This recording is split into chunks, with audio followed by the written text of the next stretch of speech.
All right, here's part 2 of our video. We start by factoring, and in the denominator here we have GCF. So the top factors just to 3 times x, and the bottom factors to x times x minus 3. And this is our first problem of the lesson where a factor cancels. So an x cancels, and that means the equation simplifies to this. So for the rest of the problem, this is the equation that we'll be graphing. Now, whenever you cancel a factor, that's going to create a hole or discontinuity in your graph. And I want you to really rely on your SHRATEY sheet till you get the hang of this step. So this H section says, if any factors canceled above, they create holes in the graph. Set the factor equal to 0, and by factor it means the canceled factor. Set the canceled factor equal to 0 and solve for the x. This is going to be the x coordinate of the hole, right? Because it's a point, it's got an x and a y value.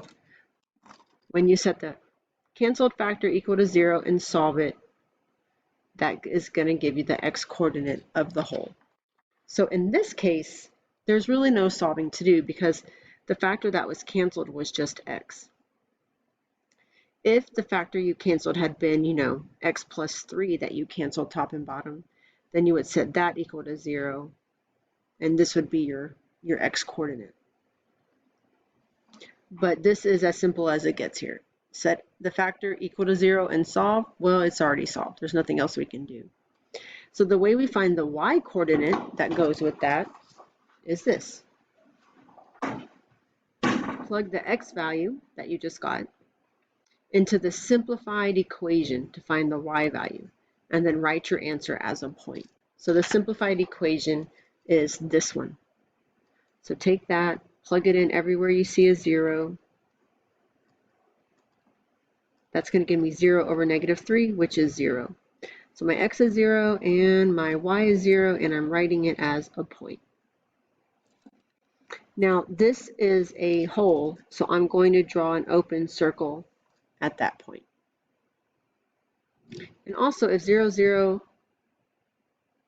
is a point, it's also my root and my y-intercept. But I'm going to actually just go through this step and show it to you. So r is where we set the numerator equal to 0. So my numerator, my simplified version, is 3x. We solve that by dividing by 3. So x equals 0. So that's my root. So that makes sense. I already knew 0, 0 was going to work. But it's an open circle already there, so I'm not going to fill that in. Then for vertical asymptotes, you set your denominator equal to 0. Solve it. That gives me x equals 3. So vertical asymptote at 3. For tangent over together, the root is not squared, so this is not a tangent. And the factor on the bottom is not squared, so it's going to be not together at the asymptote. E is my end behavior, so make a ratio of your leading terms. This is a balanced situation because the exponents are equal, so simplify it. That is the value of my horizontal asymptote.